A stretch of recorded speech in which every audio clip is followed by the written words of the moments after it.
Hola, mi nombre es Yolanda Montes.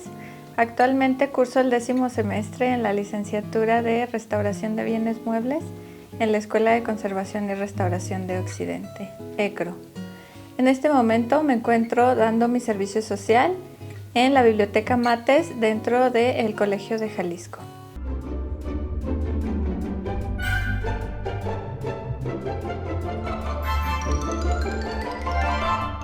La conservación de bienes muebles o de bienes culturales se refiere a el conjunto de medidas que se toman para la estabilización del bien. Estas pueden ser medidas en el entorno, externas o ya sea directas en la obra, pero que solo lleve a estabilizar el objeto o la pieza. En cuanto a medidas de restauración, se refiere a empezar con estas medidas de conservación, pero se culmina con otro tipo de medidas también que conllevan a lo estético y todo esto conlleva para la preservación del bien a largo plazo y con ello la utilización de este. Dentro del trabajo realizado en la Biblioteca Mates, estamos haciendo trabajo de conservación que incluye elaboración de guardas en el fondo reservado, específicamente en la folletería del acervo, así como la estabilización de algunas de las piezas dentro de esta biblioteca, y también se está llevando a cabo el monitoreo de temperatura y humedad para lograr una estabilización más adecuada.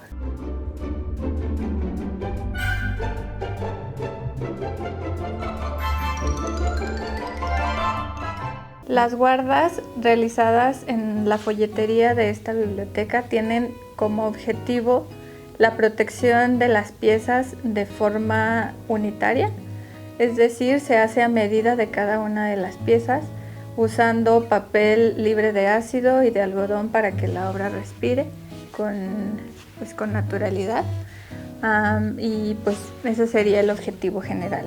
El monitoreo de la temperatura y la humedad relativa dentro del acervo tiene como objetivo proporcionar las medidas adecuadas para una conservación del acervo a largo plazo, es decir, que el entorno esté en las condiciones óptimas para que el acervo esté en buenas condiciones. En cuanto a la estabilización de algunas de las piezas, tiene el objetivo de detener mayor daño o pérdida que puedan llegar a tener algunas de estas piezas, interviniendo brevemente su materialidad.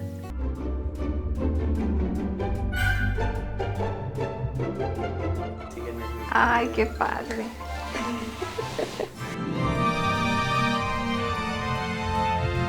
Estas son algunas de las acciones tomadas para la preservación del acervo en la Biblioteca Mates del Colegio de Jalisco.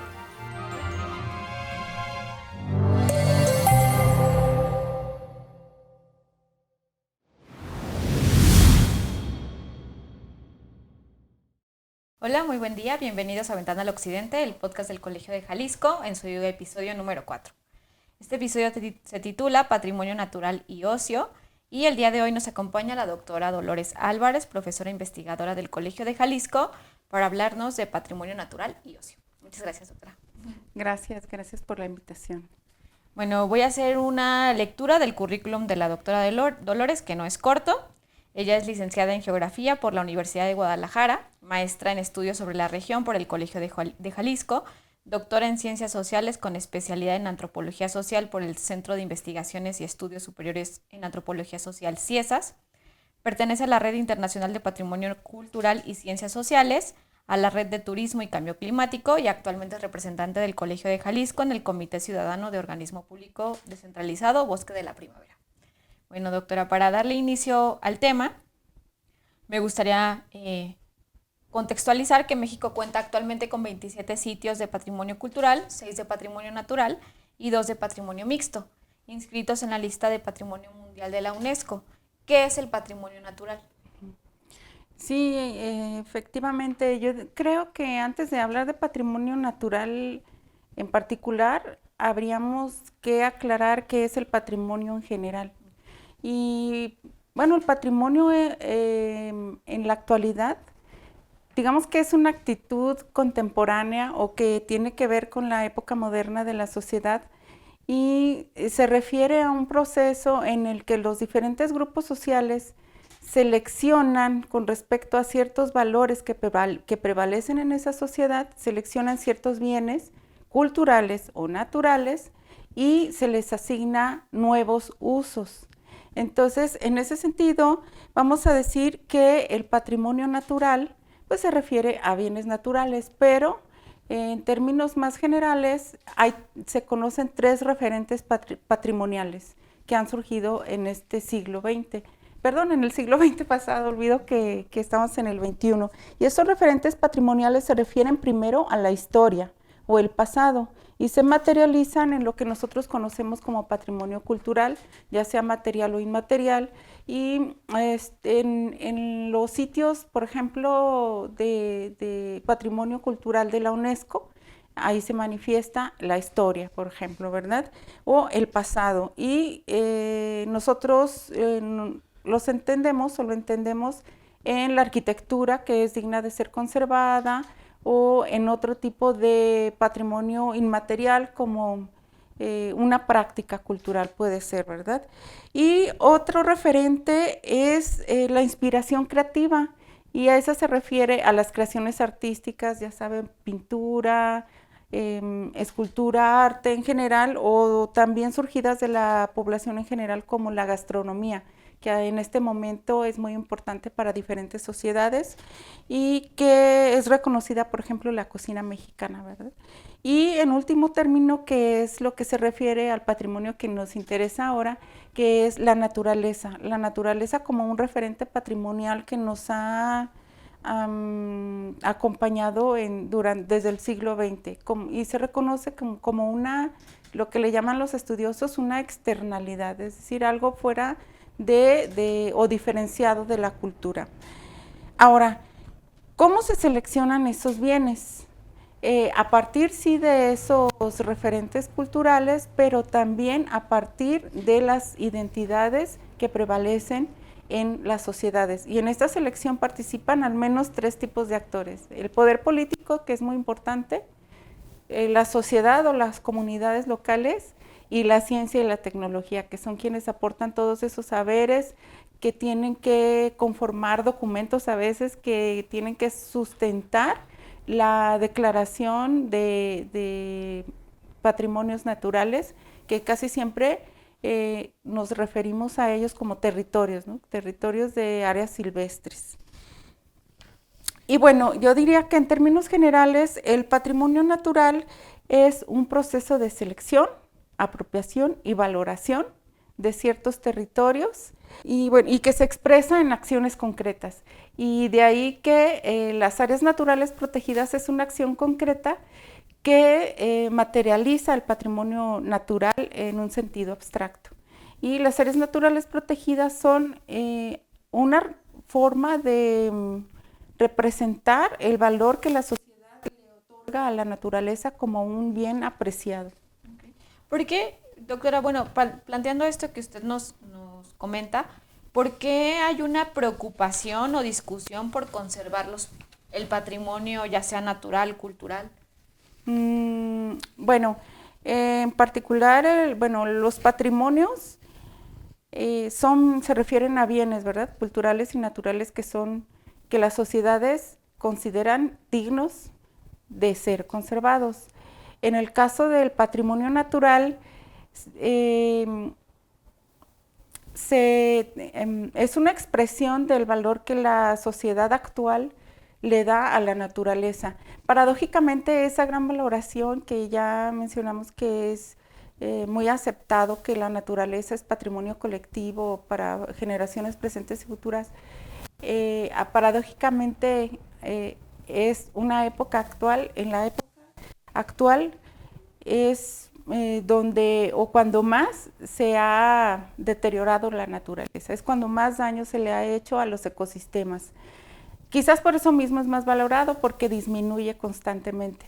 Pero también esta valoración tiene que ver con el reconocimiento cada vez mayor no solo a nivel académico ni político, pero sí de la sociedad, de que el estado de los ecosistemas, bueno, de la biodiversidad, como se entiende mejor, tiene que ver con el bienestar del ser humano.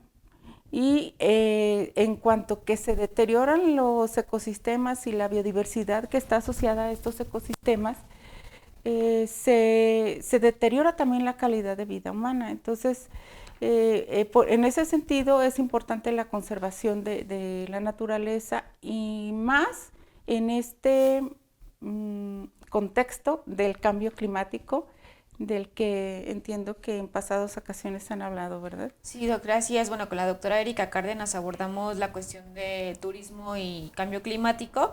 Antes de llegar a ese punto con usted, porque creo que también es relevante, sé que usted ha estudiado en algunos estudios el ocio y el turismo. ¿Cómo se relaciona esto con el patrimonio cultural y el patrimonio natural y las áreas naturales? Sí, es una pregunta compleja porque se relacionan de muchas maneras, ¿no? Las áreas naturales protegidas, como dijimos, es una representación del patrimonio natural, una forma de patrimonializar la naturaleza, pero su misión o su nuevo uso definido a partir de estos procesos de selección, apropiación, valoración y selección de nuevos usos para estos lugares, le da un mayor peso a la conservación de la naturaleza. Sin embargo, el tema de la conservación no significa no tocar las áreas naturales, significa generar actividades que ahora se reconocen como de uso sustentable del territorio.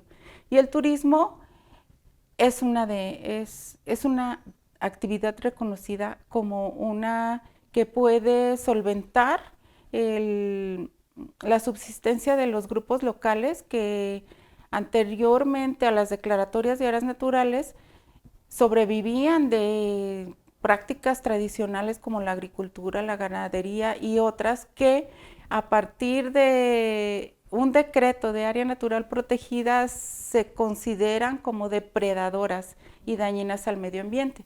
De tal manera que el turismo se convierte en la alternativa más viable para que estas comunidades locales puedan lograr subsistir con sus propios territorios.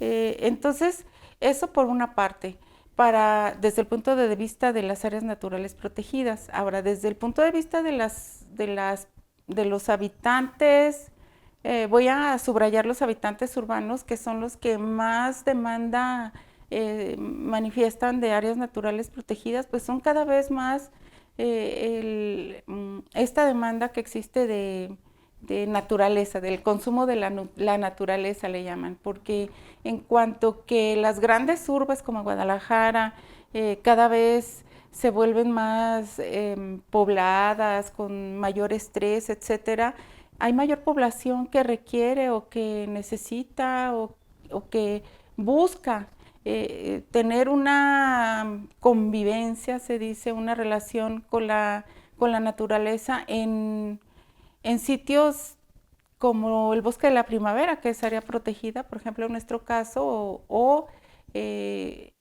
Huentitán, ¿no? la barranca de Huentitán, que son las áreas, yo diría, las áreas naturales protegidas de mayor afluencia de habitantes urbanos de Guadalajara en los alrededores, ¿verdad? Tenemos otras un poquito más lejanas, pero tanto la Primavera como Huentitán tienen esa virtud de estar cerca, cada vez más cerca, y es una virtud, pero al mismo tiempo es una amenaza. Entonces, en el sentido negativo, el ocio y la conservación tienen una mala relación, ¿no? Cuando el ocio no es bien manejado, cuando se vuelve masivo, cuando no hay normas sí hay, bueno, pero que no hay una vigilancia capaz de mantener a raya ciertas conductas o cierta capacidad de carga, ¿no? de las áreas naturales protegidas como las que tenemos aquí alrededor.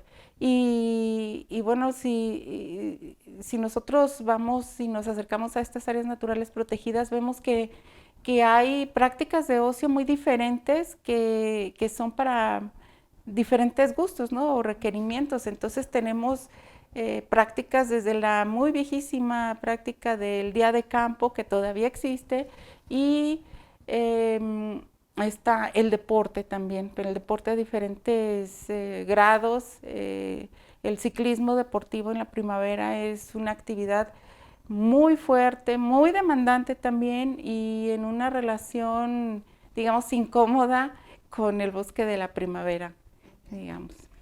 Y bueno, en esta relación entre el turismo y las áreas naturales, sobre todo hablando de este habitante urbano que exige esta necesidad de naturaleza, ¿cuál cree que son o cuál considera usted que son las prácticas más dañinas en estas áreas naturales? Yo hablaría del ciclismo de montaña, que está no de por sí dañino, sin embargo, por el gran volumen que en los últimos años el volumen que ha crecido, pues, en cuanto a los ciclistas que van al bosque por el lado de Mariano Otero, ha generado ciertas problemáticas que tienen que ver con la erosión de los suelos, digamos que la fauna local queda excluida de ciertas áreas. Ese uso constante también de vehículos automotores por estos caminos que le sirven a los ciclistas de montaña para llegar al bosque, también es una cierta, digamos, un cierto daño, provocan ruidos, atropellamientos, etcétera, aunque hay ciertas normas.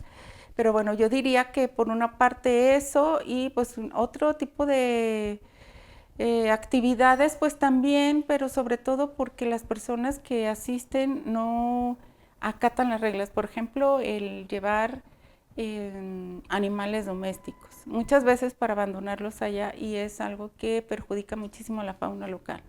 Eso por un lado. Y no digamos la basura, y sobre todo la generación de incendios a partir de una mala práctica de los días de campo. Esa es una de las más dañinas. Doctora, y bueno, retomando esta parte de las áreas naturales, ¿cuáles son los impactos, digo, los medioambientales ya un poco usted los platicó, pero cuáles son los impactos económicos y sociales que tiene el turismo en estas áreas? Bueno, como dije antes, el turismo se convirtió en una alternativa económica para las poblaciones locales, pero se puede hablar de diferentes tipos de impacto, digamos en términos positivos y no tanto. Si bien ha sido una forma de que las poblaciones locales puedan seguir utilizando sus propios territorios para generar riqueza, bueno, más bien para subsistir, creo que no ha sido del mayor éxito esta situación, porque generar turismo en las áreas naturales protegidas requiere que los anteriores pobladores o los pobladores que anteriormente eran agricultores, ganaderos, ejidatarios, se conviertan en proveedores de servicios, y eso implica capacitación, generación de proyectos, acompañamiento, etcétera, que muchas veces no se logra, y que a veces más bien es otros sectores externos, empresas externas, operadores turísticos pueden lograr generar la riqueza a partir de las áreas naturales protegidas. Entonces, cada contexto es muy distinto, pero sí prevalece una cierta, ¿cómo diré?, como clima de conflicto, ¿no? Porque hay muchos actores que están ahí presentes en las áreas naturales protegidas, desde los que están los gobiernos, las comunidades, las ONG, y se convierten en territorios disputados todos estos, ¿no? Sobre todo cuando son áreas naturales protegidas de cierto tipo, es decir, no solamente los bosques o las áreas muy arboladas son áreas protegidas, también tenemos áreas de desierto que son consideradas protegidas, pero que a veces no forman parte del ideal del turista, ¿no?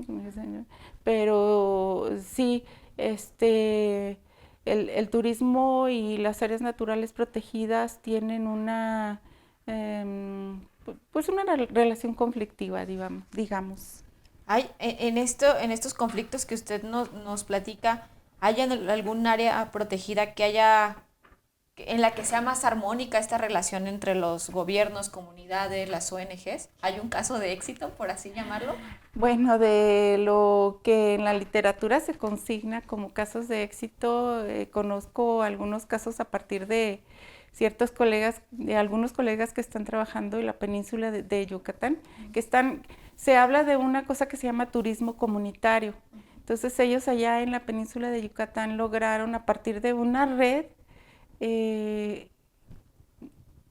potenciar sus lugares para el turismo.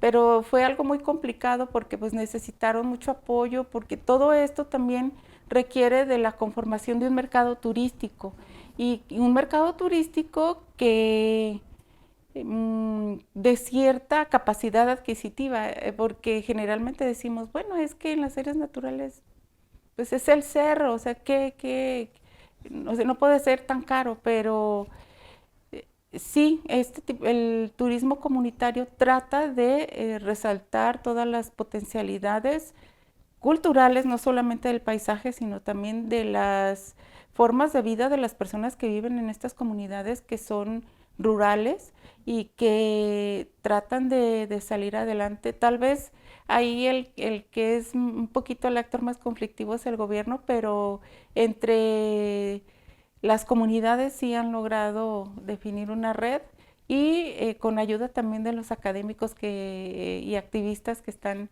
por allá conectados con esta red. Pero son escasos los ejemplos de un buen camino hacia este éxito turístico, digamos. Sí. Y bueno, también retomando esta última parte que nos platica, entonces en México, ¿qué tipo de gestión en las áreas protegidas se pueden hacer en relación al turismo y las áreas naturales? Sí, yo creo que el instrumento más importante para la gestión del turismo en las áreas naturales es el programa de manejo, que es un documento que dicta, digamos, los lineamientos de los usos de las áreas protegidas según la zonificación. Entonces hay una zona, los programas de manejo determinan cuáles son las áreas de uso público, de uso recreativo o de ocio en general, que abarca una gran gama de actividades.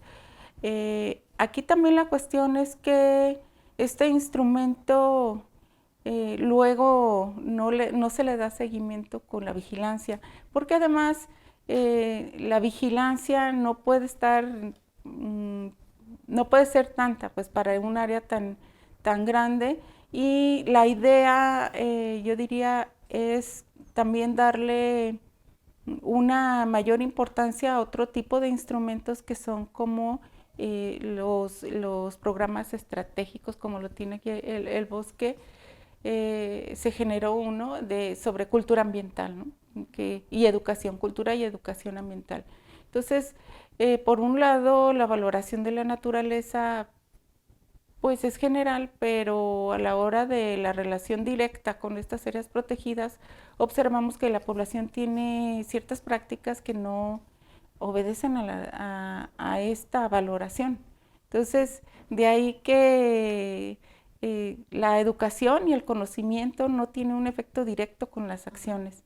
Entonces, lo que hay que trabajar también ahí, pues son acciones directas que tengan que ver con este cambio en las concepciones de la naturaleza, pero en relación directa con las áreas protegidas, ¿no? En el caso de la primavera, por ejemplo, la dirección del bosque hace una labor de esterilización de mascotas, por ejemplo, porque como están ahí adyacentes, los gatos y los perros suelen introducirse al bosque y luego, bueno, eso perjudica mucho a las especies porque se crea una competencia, entre otras cosas, ¿verdad? Aunque algunos animales no durarán mucho. En el caso aprovechando esta cuestión de los animales ferales, especies ferales, perdón, en la barranca de Huentitán hay una plaga de gatitos, por ejemplo, abandonados. Entonces,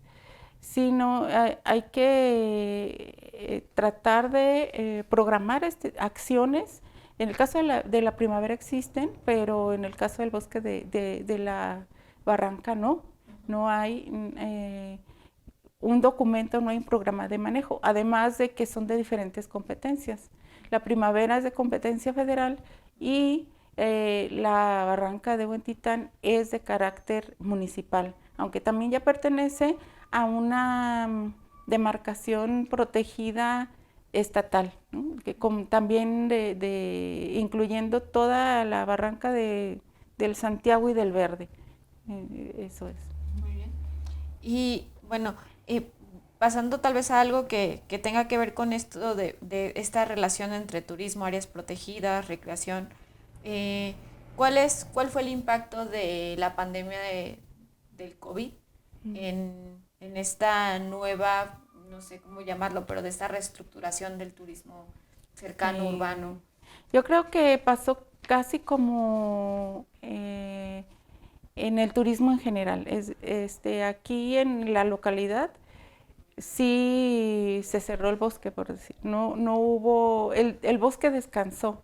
Incluso también la barranca de Huentitán dejó de haber asistentes por esta cuestión de las prohibiciones específicas del estado de Jalisco.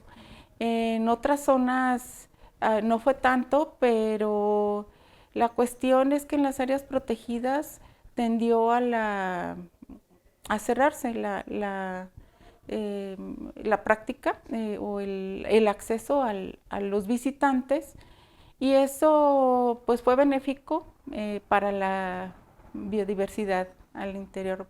Sin embargo, en cuanto se volvieron a abrir, pues se retornó, es decir, no aprendimos nada. Retornó los visitantes masivos al bosque y también en los casos que yo conozco, pues que son el bosque y la barranca de Huentitán, que son los que conozco más. Y no solo el turismo, sino también las prácticas, las malas prácticas. Sí, porque pues a pesar de todo no logramos entender que nuestra salud también depende de la condición de la biodiversidad. Pues, doctora, si tuviéramos que consultar o alguna publicación suya donde podríamos ampliar sobre el tema, ¿dónde podríamos encontrarla? Bueno, trabajé sobre este tema específicamente en una publicación que ya está relativamente viejita, que de 2017, que es sobre prácticas de ocio y el bosque de la primavera y la barranca del Santiago. Y bueno, eso está publicado por el Colegio de Jalisco. Y además, bueno, como parte de los trabajos de la Red de Patrimonio Cultural y Ciencias Sociales, también se han publicado algunos libros en el Colegio de Jalisco, donde incluyen temas sobre patrimonio natural, paisaje, además del patrimonio cultural en general. Y alguno también está publicado por la UDG y que es, si lo buscan como Red Patrimonio y Ciencias Sociales, lo pueden encontrar. Muy bien, ¿algo más que quisiera agregar? No, bueno, nada más decir que es un tema muy complejo y que para analizar la relación del ocio o del turismo con las áreas naturales protegidas, para estudiarlo en la academia hay que acercarse al contexto, porque los casos son muy distintos, los actores cambian y los intereses también son muy diferentes. Entonces, hablamos de, digamos, claves generales, pero cada sitio, cada área es distinta en cuanto que unos están más cerca de áreas urbanas y otros son más de tipo rural, y hay diferentes actividades que atraviesan la cuestión de la conservación de las áreas naturales protegidas. Muchas gracias, doctora, por esta última idea, que creo que es muy importante valorarla. Y bueno, les recordamos que siguen abiertas las convocatorias para el primer concurso de fotografía de turismo y cambio climático, y que pueden seguirnos y consultar este contenido a través de nuestras redes sociales en Facebook, Twitter, Instagram y YouTube. Pues sin más, los esperamos en el próximo capítulo de Ventana al Occidente.